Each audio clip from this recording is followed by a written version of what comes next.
On y va. Parashat Pinchas. Alors, Pinchas, donc évidemment, suite de la fin de la Parashat Balak et de son exploit, Hachem le récompense en lui donnant le statut de Kohen.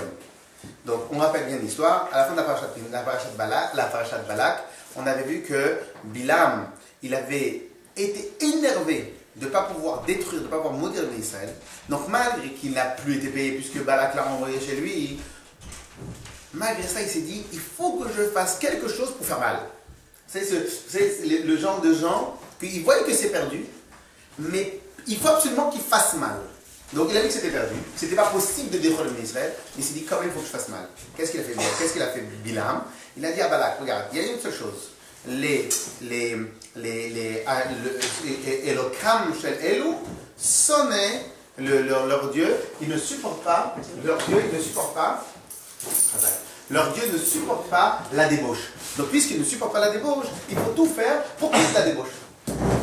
Qu'est-ce qu'ils ont fait? Eh bien, ils sont partis dans la plus grande chutzpah. Ils ont pris toutes leurs princesses, toutes leurs nobles, toutes leurs plus belles filles, leurs mannequins, leur top niveau. Et ils sont partis dire, allez, vous allez détruire le ministère, de quelle manière? Vous allez faire des bêtises avec eux. Qu'est-ce qu'ils ont fait? Eh bien, ça s'est passé. Qu'est-ce qu'ils ont fait? Ils sont partis. Une des plus grandes princesses de Midian, en fin de compte, c'est une des plus grandes princesses, c'est la fille du roi. Elle a attrapé le chef de la tribu de Shimon, Zimri ben Salou. Qu'est-ce qu'elle a fait? Elle a commencé à faire des bêtises. Alors maintenant, le pire dans ces bêtises-là, c'était quoi? C'est que au moment où l'homme était attrapé, il disait maintenant tu vas te prosterner à l'idolâtrie. Et c'est ce qui s'est passé. Là, Akadosh Baruch Hu s'énerve d'une manière très grande et il envoie une épidémie. Jusqu'à 24 000 hommes sont morts. C'est beaucoup, 24 000 personnes. C'est énorme, ok? Très bien, 24 000 personnes, c'est quoi? C'est une ville, presque. Alors maintenant, qu'est-ce qui s'est passé? Il y a la tribu de Shimon, ils viennent, ils vont voir leur chef, ils disent, fais quelque chose. On ne va pas mourir de cette manière-là. Qu'est-ce qu'il fait, ce Zimri ben Salou? Dans sa grande chutzpah, il va voir Moshe Rabbeinu, il dit, dis-moi, pourquoi Hachem il est énervé? J'ai pas le droit, moi? Voilà, toi tu t'es marié avec,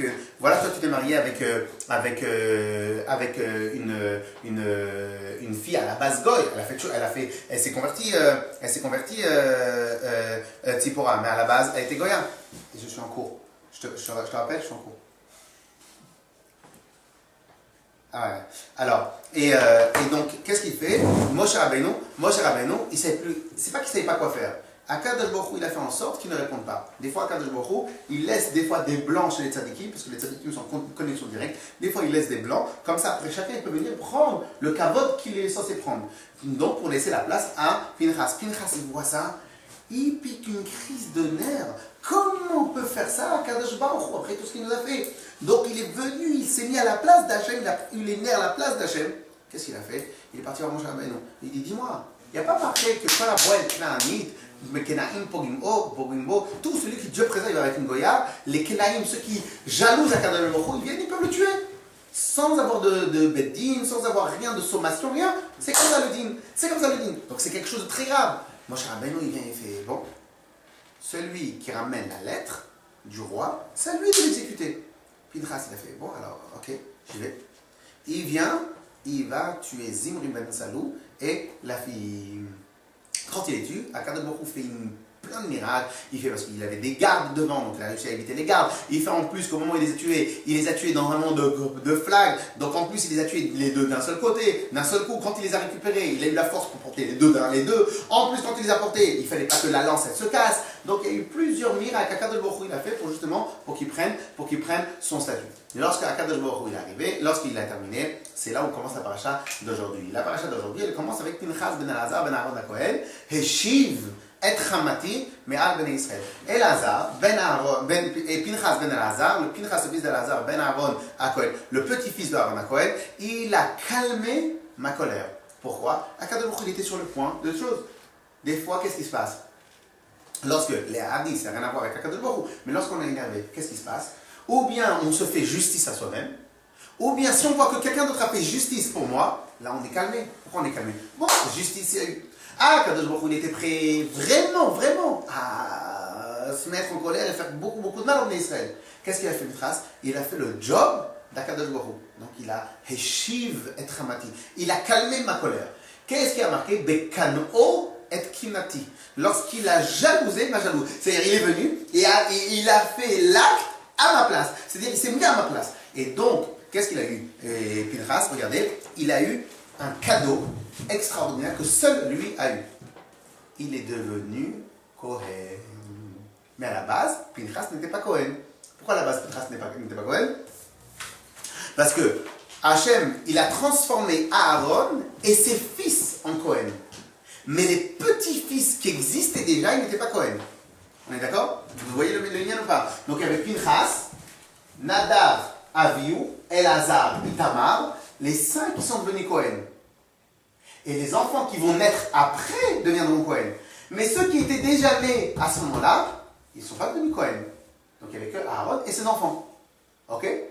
Pinchas, lui, il était né avant qu'il devienne Kohen. Donc il n'était que Lévi. Qu'est-ce qu'il a eu comme cadeau? Il est devenu Kohen. Regardez qu'est-ce que j'ai marqué.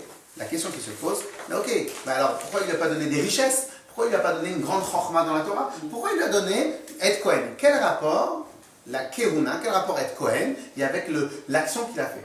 Réponse, en fin de compte, le principe du Kohen c'est quoi? Le principe du Kohen, c'est de se donner complètement à Dieu. Ça, c'est le principe du Kohen. Pourquoi? Parce qu'il travaille du matin au soir au Beth Amikdash. Donc le travail du Kohen, le principe du Kohen, c'est de se donner complètement à Dieu. Qu'est-ce qu'il a fait, Pinchas?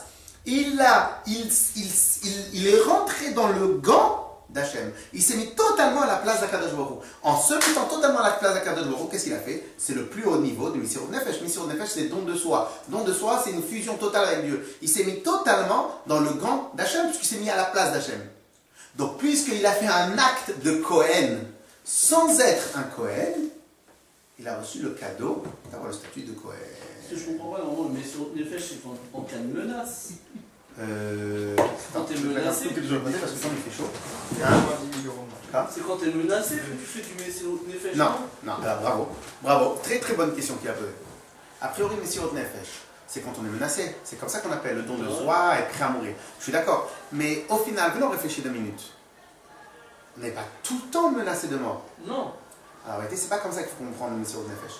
Messirut Nefesh, en français, on dit don de soi. Don de soi, ça peut être quoi? Ça peut être des choses toutes simples. Quelqu'un, il a envie de faire une bêtise, il la fait pas. Il tue une part de lui pour Hachem. Quelqu'un au moment, et maintenant on peut même faire dans l'action positive, quelqu'un au moment d'étudier la Torah, il peut étudier la Torah un peu tranquille, il peut étudier la Torah avec investissement, et même dans l'investissement, il peut s'investir à 100% au lieu de 60%. Au lieu de 50%, à Simchat Torah, lorsqu'on danse avec la Torah, c'est quoi ici? On se donne. Mais plus tu danses, plus tu te donnes à fond. Des fois, il y en a qui vont danser, tu ne vas même pas voir une goutte de sueur dans eux. Il y en a qui vont danser, qui vont se mettre à fond. C'est quoi le principe? C'est qu'au final, ils se sont donnés.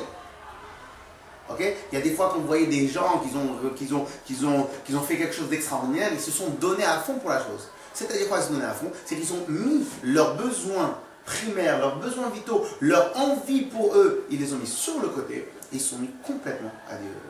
Okay? Ils sont pris complètement pour la tâche. Là, ici, c'était plus spirituel, donc c'était pas pour des intérêts personnels, c'était plus spirituel. Il a fait un don totalement de soi. Donc au final, en vérité, ce qu'Akadosh Baruch Hu demande de se donner totalement à lui, on peut très bien le faire. À n'importe quel moment de la journée. Et donc ça, c'est ce que Pinchas il a eu. Alors bien évidemment, après, il y a le Messirut Nefesh réel, qui s'appelle être prêt à mourir. Ça, c'est autre chose. Mais imaginez maintenant quelqu'un qui est prêt à mourir pour Akadosh Baruch Hu. Mais au final, il n'a pas été tué. Donc il a fait un don de soi ou il n'a pas fait un don de soi? Il a fait un don de soi. Il était prêt. Et bien nous, on doit être prêt à chaque instant de mourir pour lui. Et donc Pinchas, lui, par contre, il a fait quasiment dans les faits, puisqu'il était prêt à mourir à ce moment. Et là, tu fais le Messirut Nefesh là? Tu te mets à fond. Mais ça fait pas un peu djihad cette histoire?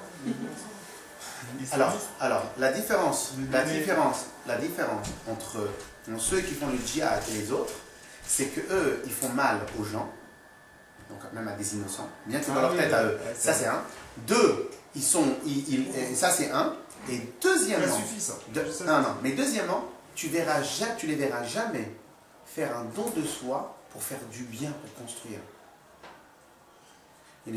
Parce que sa question, lorsqu'il y a eu le gala de la Psy Keren Or, on fait une pub pour pour la psychirénor. Et au moment où ils ont fait le gala, il y avait le rabbin Bernheim qui est venu, qui a parlé. Il a dit une chose, j'avais même pas pensé. Il est venu parce que c'était juste après l'attentat de Toulouse, le tuerie de Toulouse. C'était juste après et ils sont venus, il a levé en public. Et il a dit qu'il avait rencontré quelqu'un ou je sais pas quoi. Il dit, ah oui, parce que les gens ils disaient, oui, mais pour les trucs palestiniens, quelle est la différence? Nous aussi, je sais pas, on fait pour la cause palestinienne ou je sais pas quoi. Alors il a dit, regardez la différence qu'il y a entre eux et nous. Eux, quand ils se tuent, ils construisent quoi? Ils construisent rien. Ils construisent rien. Tu veux te battre pour la cause palestinienne, va ramasser de l'argent, va leur donner de l'argent, va là-bas, il va faire professeur, va là-bas, il va arranger les mentalités, va là-bas, il va prendre un métier, va là-bas, il va manifester dans les shalom. Non, qu'est-ce que tu fais? Tu détruis sur ton passage. Alors que si maintenant tu fais un Messirut Nefesh, un réel Messirut Nefesh, c'est un Messirut Nefesh constructif. C'est quoi constructif? C'est un don de soi, c'est se donner complètement. Mais se donner complètement pourquoi? Pour la cause. Mais pas pour la cause quand tu fais mal aux autres.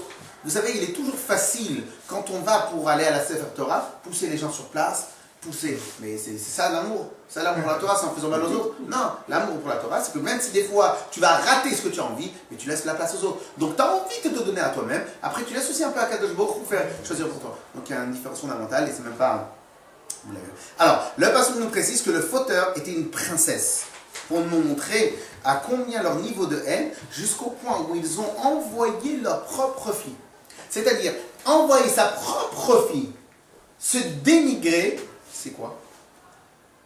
C'est tout simplement préférer ou haïr à tel point que tu préfères qu'elle se dénigre, qu'elle se délaisse, qu'elle se fasse tuer juste pour que l'autre ne puisse pas profiter. Et il y en a qui s'appellent comme ça, je préfère tous les deux on rate plutôt que toi tu ailles, moi je vais rater. Okay? Donc ça c'est l'ordre très difficile d'Hachem. Alors maintenant qu'est-ce qui se passe? Akadosh Baruch Hu à la fin, il donne un ordre au Bnei Israël. Il leur dit Tzaror et Amidenim. Maintenant il fallait tout de suite conquérir en premier ce pays-là et pouvoir les exterminer par rapport au mal qu'ils ont fait. Okay? Le chéni, des comptes des Bnei Israël. Hachem demande à Moshe de compter les Bnei Israël. Comme les Bnei Israël viennent de vivre une épidémie, Hachem demande de compter. Alors qu'est-ce qui se passe ici? Dans le chéni de la paracha, il va y avoir tout simplement, Akadosh Baruch Hu va